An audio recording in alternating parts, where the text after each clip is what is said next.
આજનો આપણા વિડીયો આયુર્વેદિક ઉપર છે।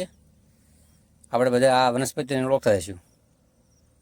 આને હાથિયા થોર કે બધા અલગ અલગ પોતાના વિસ્તારમાં કંઈક અલગ અલગ કહેતા છે, પણ અમારે આ ડિસ્ટ્રિક્ટમાં આને હાથિયો થોર કહેવાય। અને આને જે ફળ આવે, જે આપણે અત્યારે આમાં વિડીયોમાં જોઈ રહ્યા છીએ, લાલ અને લીલું બે, લાલ થઈ ગયું એટલે પાકી ગયું છે।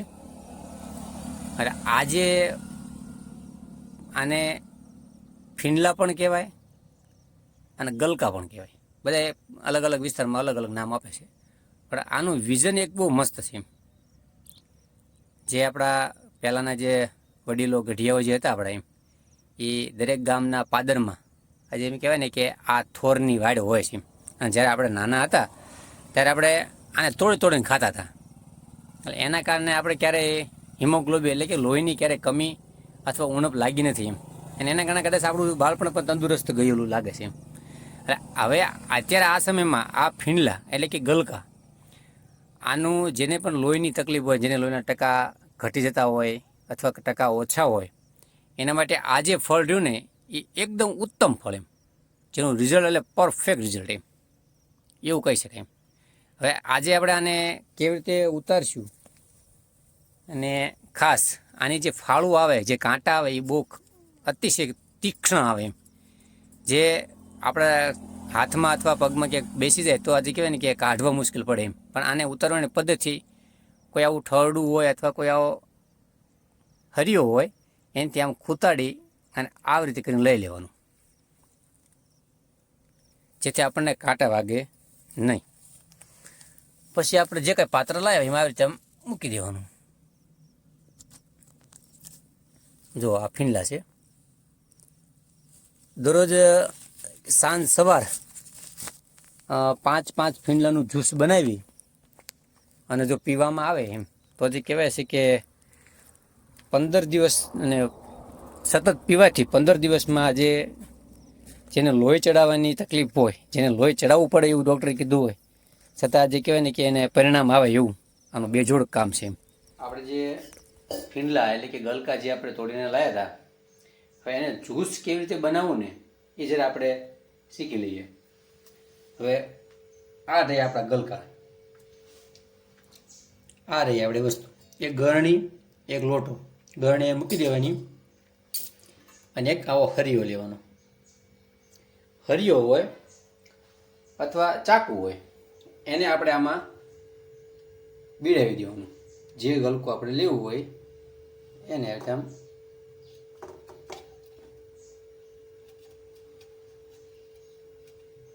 બીડાવી દેવાનું। હવે આપણે ગેસ શરૂ કરશું। તો આપણો આ ગેસ જગે છે, એમાં આપણે આની લાડુ બાળી દેવાની છે, આળા માળા ચેકી નાખવાના। એમ છે કે આજુબાજુની બધી લાડુ બળી ગઈ એવી રીતે આમ કરી નાખવાના।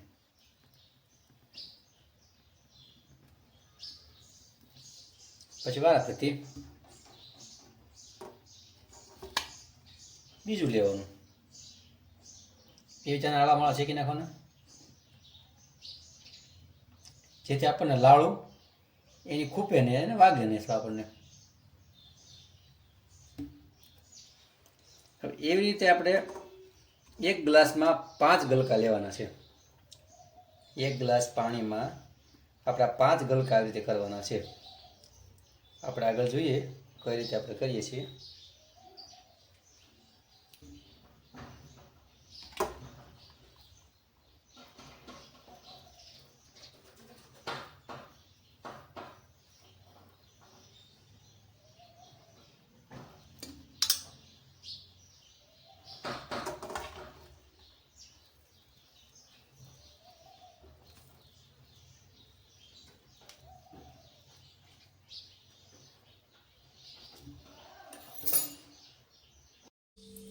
હવે જ્યારે આપણા ગલકા જ્યારે આવા થઈ જાય ત્યારે શું કરવાનું આપણે બાને, એના માટે ચાકુ લેવાનું, પહેલાં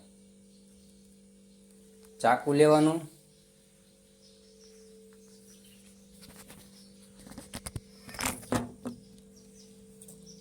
અને એને પકડી અને ચીરી નાખવાનું એક સાઈડ નાખી આવી રીતે. પછી આને આમ બે ફાડિયા કરી નાખવાના. આમાં જે વચ્ચેનો જે આપણને માલ દેખાય બધો એ આપણે ગરણી લોટા પર મૂકી એ લોટા પર ગરણીમાં આપણે નાખી દેવાનું કે આમાં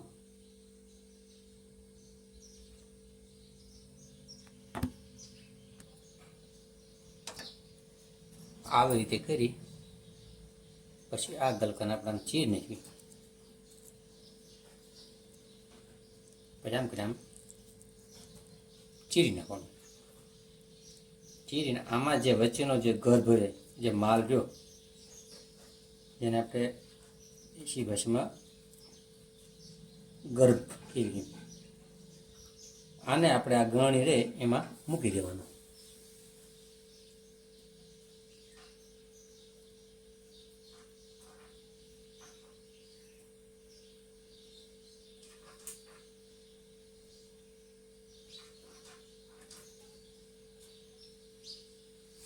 આવી રીતે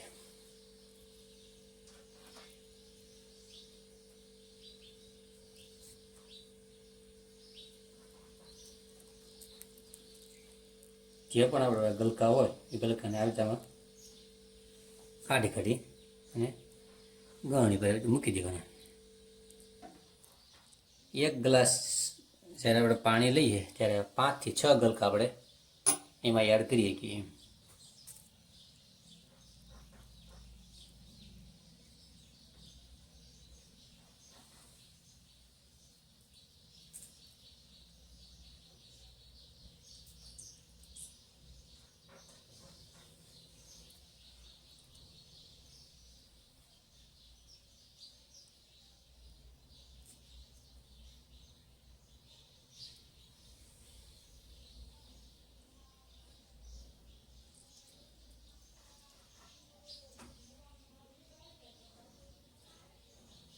જો આવી રીતે જે આ વધે એને આપણે ફેંકી દઈએ. લાડુ તો આપણે બાળ દીધી છે એટલે લાળ તો આપણને વાગવાની નથી. 1 ગ્લાસ જ્યુસમાં 6 થી 5 જોઈએ.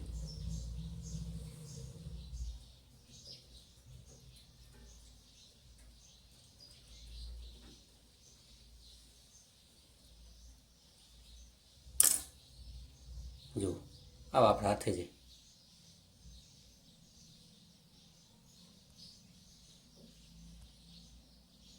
ત્યાર પછી આપણે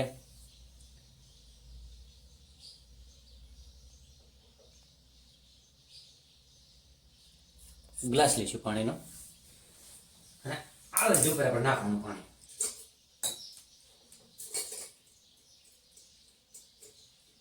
આવી રીતે હવે ભલાવી ગણીને આ પર કરી નાખવાનું.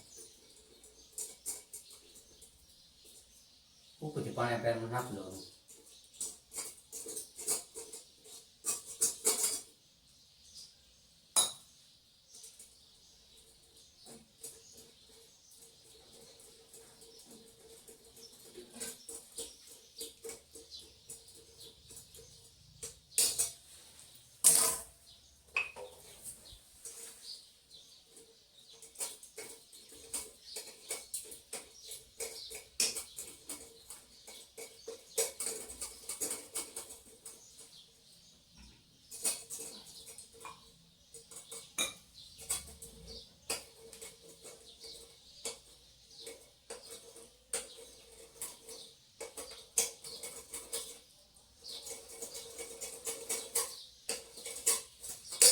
તો આ રીતે આપણો 1 ગ્લાસ પાણી જે આપણે આમાં પર કરી નાખીએ એટલે આપણું જ્યુસ તૈયાર. હવે કદાચ આનો સ્વાદ કોઈને ભાવે અથવા કોઈને ના ભાવે તો એના માટે આપણે સાકરનો નાનો એવો ટુકડો નાખી સહેજ ગળો આપણે કરી શકીએ. ભાવે તો કંઈ ચિંતા નથી અને કદાચ આપણને ન ભાવે એમ તો આમાં સાકરનો ગાંગડો એડ કરીએ છીએ.